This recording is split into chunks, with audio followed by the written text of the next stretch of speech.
Assalamualaikum Bu Ana. Waalaikumsalam warahmatullahi wabarakatuh. Ini untuk memenuhi tugas dari CGP modul 331 mungkin ada beberapa hal akan saya tanyakan terkait penanganan kasus dilema etika di sekolah Banyu Biru 2. Oh iya. Apakah Bu Ana berkenan? Ya, siap, monggo. Untuk yang pertama, selama ini bagaimana Bu Ana dalam mengidentifikasi kasus-kasus yang berupa dilema etika? Kalau mengidentifikasinya, maksudnya kasus ini masuk ke bujukan moral atau dilema etika gitu ya. Betul, ya. Kalau itu tetap kita melihat latar belakangnya seperti apa dan dampak kedepannya seperti apa gitu. Jadi kalau ada kasus itu tidak langsung tiba-tiba ditangani, enggak. Ning kita melakukan identifikasi dulu. Diidentifikasinya dengan cara gimana? Kita telaah dulu. Penyebabnya apa dari kasus ini, kemudian nanti dampaknya nanti kalau mengambil keputusan yang A bagaimana, mengambil keputusan yang B bagaimana gitu, baru nanti kita tahu oh kalau ini nanti apa ya, kalau dalam istilah dalam bahasa Indonesia itu seperti makan buah simalakama gitu ya. Kalau dia ada dua dampak yang seperti itu, berarti itu masuknya ke dilema etika gitu. Kalau kebujukan moral lebih mudah sih, yang kalau iya ya iya, kalau tidak ya tidak, itu kan lebih gampang bener. Untuk membedakan bener atau tidaknya kan lebih gampang itu. Iya. Terus selanjutnya bagaimana Bu Ana menjalankan pengambilan keputusan di sekolah, terutama dalam kasus yang dimana ada dua kepentingannya sama atau sama-sama bijaknya? Dilema etika ya namanya ya. Sama-sama benar. Kalau untuk mengambil keputusan itu yang jelas tadi yang pertama kita lihat latar belakangnya dulu. Kalau sudah kita cari tahu untuk mencari solusinya, itu kita dengan melibatkan semua pemangku kepentingan terhadap kasus itu. Nah, di dalam guru penggerak itu kan ada 9 langkah pengambilan keputusan itu ya. Tapi ya tidak sesuai budget sama teori. Yang pasti kita lakukan identifikasi dan kita melibatkan pemangku-pemangku kepentingan dari kasus-kasus itu. Kemudian kita lakukan evaluasi refleksi. Misalkan saya mengambil keputusan A begini, itu dampaknya lebih banyak atau lebih sedikit dari jika membuat keputusan yang lain. Yang pasti melibatkan teman-teman Pak, melibatkan warga sekolah, terutama yang pemangku kepentingannya dari kasus itu. Untuk selanjutnya Bu Ana, langkah-langkah apa yang biasa Bu Ana lakukan? Langkahnya yang pertama, cari tahu dulu penyebab kasusnya ini. Kemudian yang kedua nanti dampaknya ke arah mana. Kalau sudah tahu latar belakangnya, kemudian dampaknya ke arah mana, baru kita cari orang-orang yang berkepentingan terhadap kasus ini siapa gitu. Kan tidak semua warga sekolah berkepentingan terhadap suatu kasus ya. Misalkan kasusnya untuk anak-anak yang misalkan murid saya yang di kelas 1 gitu. Tetap yang berkepentingan adalah guru kelas 1, kemudian wali muridnya, atau mungkin guru-guru yang terlibat di sana, guru agama, guru olahraga gitu. Kalau kasusnya tentang taman misalkan, saya yang melibatkannya tukang kebun gitu, sesuai dengan kasus itu pemangku kepentingannya siapa. Itu yang sesuai tupoksinya gitu. Itu yang diambil untuk dimintai pertimbangan untuk pengambilan keputusan. Baru mengambil keputusan, kemudian kalau setelah mengambil keputusan, tentu yang namanya keputusan itu tentu pasti ada yang pro dan kontra. Kita lihat dulu yang kontranya lebih banyak atau enggak. Nanti misalkan ada banyak kontranya, ya kita evaluasi lagi gitu Pak. Baik Bu Ana. Untuk selanjutnya Bu Ana, menurut Bu Ana, hal yang paling efektif dalam pengambilan keputusan apa ya?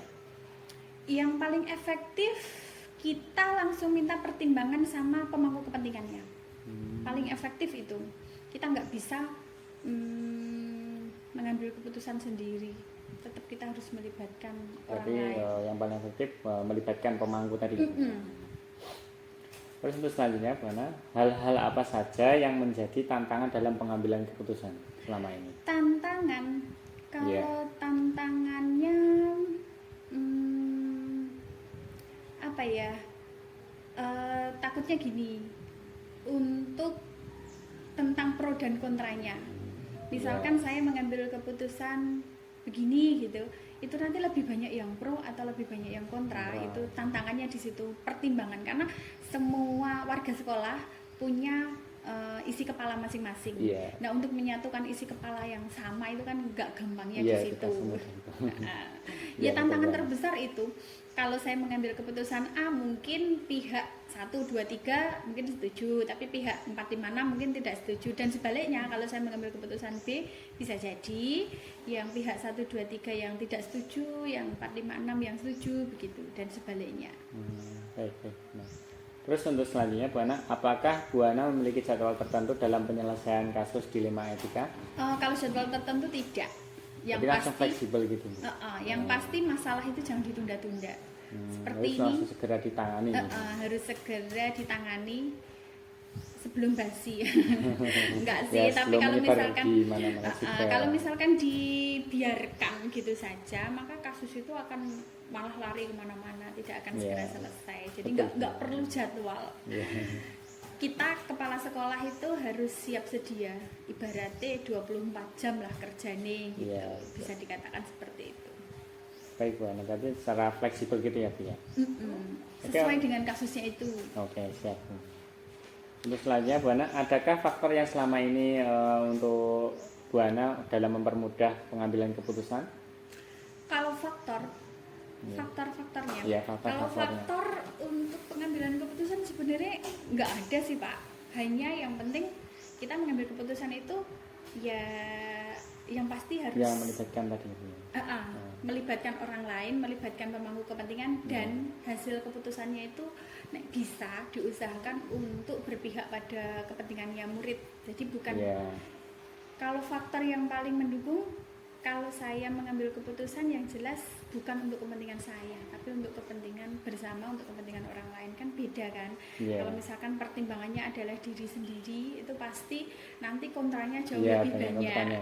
Maka untuk biar supaya pro-nya lebih banyak, itu kita pertimbangannya, faktor yang diutamakan adalah kepentingan orang banyak, kepentingan murid, kepentingan teman-teman guru. Yang pasti kepentingan murid sih Pak yang paling utama. Paling utama, berpihak pada murid gitu nih bahasanya orang guru penggerak kan. Iya betul. Siap. Untuk selanjutnya Bu Ana, dari semua yang sudah disampaikan dalam pembelajaran tadi, mungkin yang dapat diambil dalam keputusan dilema etika itu apa Bu Ana? Pengambilan keputusan dalam dilema etika terutama itu kalau bisa sesuai dengan langkah-langkah yang sudah jenengan pelajari. Tapi misalkan tidak bisa sama persis, harus melalui urutan 9 langkah begini gitu, misalkan tidak bisa seperti itu, setidaknya pertama itu harus dilakukan identifikasi dulu. Harus, kadang suara yang kita dengarkan dengan kejadian yang asli itu berbeda. Belum sesuai fakta gitu ya. Itu harus cari tahu dulu. Jangan langsung kita tiba-tiba mengambil keputusan dari satu sudut pandang saja gitu. Kita harus melihat banyak sudut pandang yang lain. Terus yang kedua, yang tidak boleh ditinggalkan adalah bahwa kita mengambil keputusan itu bukan untuk kepentingan kita, tapi untuk kepentingan orang lain. Untuk kepentingan bersama, untuk kepentingan sekolahan, untuk kepentingan murid terutama. Jadi usahakan untuk tetap melibatkan pemangku kepentingan dari kasus tersebut. Terus yang ketiga yang tidak boleh terlewat adalah harus ada refleksi dari hal yang kita lakukan. Kita harus melakukan evaluasi refleksi. Nanti jika ke depan kita menghadapi kasus yang sama, kita jauh lebih mudah untuk pengambilan keputusan. Dari 9 langkah yang jenengan pelajari itu, kalau misalkan tidak bisa terlaksana semuanya, setidaknya minimal harus 3 hal yang saya sampaikan tadi harus terlaksana. Pertama identifikasi tadi ya Bu. Harus diidentifikasi banget. Baik Bu Ana, mungkin itu saja yang akan saya pertanyakan. Mungkin terima kasih atas waktunya Bu Ana. Ya, sama-sama Pak Falis. Ke depan sekolah Bayu Biru 2 juga bisa berkembang. Amin. Semoga Pak Falis segera menyelesaikan tugasnya di guru penggerak dengan baik, lancar semuanya, dan siap untuk menjadi pemimpin pembelajaran ya. Siap Bu. Assalamualaikum Bu Titi. Waalaikumsalam Pak Polis. Maaf niki repot betul nih Bu. Oh, alhamdulillah nih agak longgar Pak. Oh, jadi Bu, ini berkaitan dengan penugasan CGP angkatan 11 untuk memenuhi tugas modul 3.1 ada beberapa pertanyaan terkait dilema etika. Untuk pertanyaan pertama Bu Titik, yang pertama yaitu selama ini bagaimana Bu Titik dapat mengidentifikasi kasus-kasus yang merupakan dilema etika? Dan tentunya di dalam sekolah itu banyak sekali kasus-kasus ya Pak. Ada yang meliputi benar-benar kasus yang dihadapi oleh guru maupun dihadapi oleh anak. Biasanya kalau saya dalam menentukan kasus yang terjadi itu termasuk dalam dilema etika atau tidak, itu saya akan mengidentifikasi atau mengevaluasi dahulu dari kasus itu terjadi itu melawan kebenaran atau kebenaran melawan peraturan. Nah, di mana satu kasus itu nanti kalau ternyata sama-sama benar, kita harus mengambil sikap memilih salah satu dari dua yang benar. Oh, berarti itu termasuk kasus dalam dilema etika seperti itu.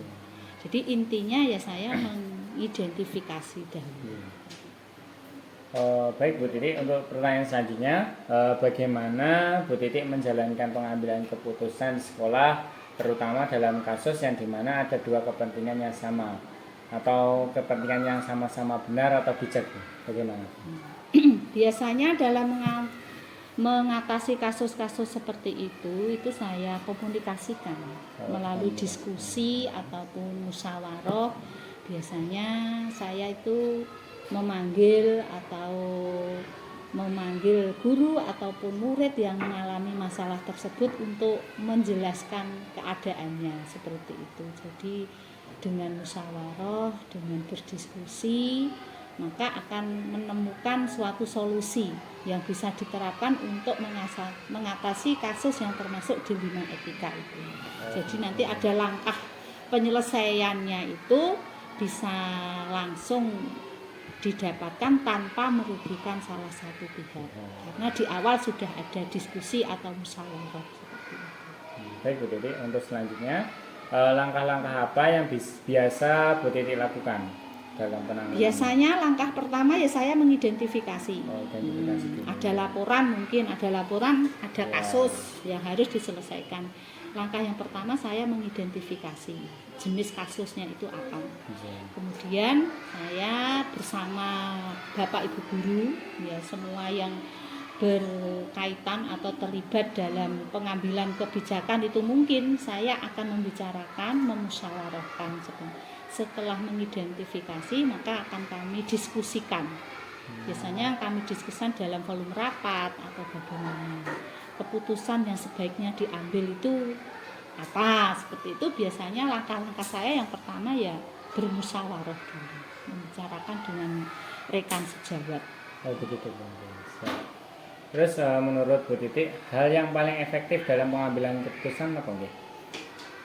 Saya dalam pengambilan keputusan biasanya yang paling efektif itu saya menggunakan teknik coaching, Pak. Oh, teknik coaching. Ya, teknik coaching. Sehingga segala permasalahan, segala kasus itu terselesaikan, itu diambil dari yang mempunyai kasus. Maunya bagaimana? Nah, seperti itu. Solusi apa yang mungkin bisa dihadirkan oleh Bapak Ibu guru yang menghadapi kasus tersebut. Jadi saya akan menggali sekiranya potensi apa yang bisa beliau terapkan untuk menyelesaikan kasus-kasus yang dihadapi tersebut. Baik, betul. Terus mungkin hal-hal apa saja yang menjadi tantangan dalam pengambilan keputusan? Biasanya dalam pengambilan keputusan itu yang menjadi tantangan itu ya memilih dari yang baik itu. Semuanya baik, maka tantangannya bagaimana kita itu mengambil keputusan memilih di antara dua yang baik itu apabila diterapkan itu lebih membawa manfaat kebermanfaatannya lebih banyak seperti itu. Dan kalau diambil suatu keputusan itu resiko atau konsekuensi ke negatifnya itu lebih sedikit. Kalau misalnya kan sama-sama baik. Nah, dalam mengambil keputusan itu saya akan memilih walaupun sama-sama baik, tapi saya akan memilih suatu keputusan yang tidak membawa dampak negatif seperti itu, yang lebih sedikit seperti itu. Oke. Jadi yang lebih banyak untungnya dan lebih sedikit kerugiannya gitu ya Bu? Seperti itu. Oke. Terus apakah Bu Titik memiliki jadwal tertentu dalam penyelesaian masalahnya? Biasanya kalau di SD kami itu kan tetap 1 minggu sekali itu ada kombel, kelompok belajar yang dijadikan sarana atau media untuk sharing Bapak Ibu guru dalam menghadapi masalah-masalah mungkin. Nah, di dalam kombel itu nanti kita membicarakan atau menyampaikan masalah-masalah yang dihadapi itu. Jadi setidaknya 1 minggu sekali kami itu menjaring aspirasi atau menampung dari Bapak Ibu guru itu hal-hal apa, permasalahan apa yang dihadapi selama 1 minggu. Kemudian dalam kelompok belajar itu juga nanti kami akan berdiskusi, mencari solusi bersama agar keputusan yang diambil itu benar-benar keputusan yang dapat membawa peserta didik lebih baik lagi, berdampak baik pada peserta didik seperti itu. Baik Bu Titik, untuk selanjutnya faktor yang selama ini mempermudah Bu Titik dalam pengambilan keputusan apa nih? Faktor yang sangat membantu saya dalam pengambilan keputusan itu adalah yang pertama kerjasama. Oh, kerjasama. Kerjasama dengan semua yang terlibat dalam sekolah, baik teman sejawat, Bapak Ibu guru maupun tenaga kependidikan. Itu kalau mau bekerja sama, saling membantu, saling peduli, itu sangat membantu saya, mempermudah dalam pengambilan keputusan dan menjalankan keputusan bersama itu. Jadi kerjasama dan kolaborasi seperti itu yang paling faktor yang paling sangat menentukan. Baik Bu Titik, untuk pertanyaan terakhir ya, dari semua yang sudah disampaikan Bu Titik tadi, pembelajaran apa yang kira-kira dapat diambil dalam keputusan dilema etika? Ya, setelah melakukan hal-hal tersebut dalam pengambilan keputusan dilema etika itu yang terpenting ya seperti yang saya tadi katakan tadi, bahwa dalam setiap lembaga itu pasti ada kasus di mana kita itu harus memilih mau tidak mau harus menyelesaikan kasus tersebut. Nah, hal yang perlu terpenting kalau digarisbawahi agar kasus tersebut dapat terselesaikan dengan tepat, mencari solusi yang tepat, kuncinya adalah komunikasi. Seperti itu. Komunikasi yang baik antar guru dengan kepala sekolah mungkin maupun antar guru dengan guru seperti itu. Jadi intinya adalah komunikasi yang baik. Oh betul. Baik Bu Titi, itu saja yang dapat saya tanyakan. Mungkin nanti untuk selanjutnya ada beberapa hal lagi yang akan saya tanyakan. Saya minta waktu lagi Bu Titi. Oke, siap Pak Koli, siap mendukung. Semoga tugas-tugas guru penggeraknya lancar, sukses, dan membawa manfaat untuk semuanya. Amin Bu Titi. Ya pun Bu, niki sampun nggih. Nggih, monggo. Terima kasih atas waktunya Bu.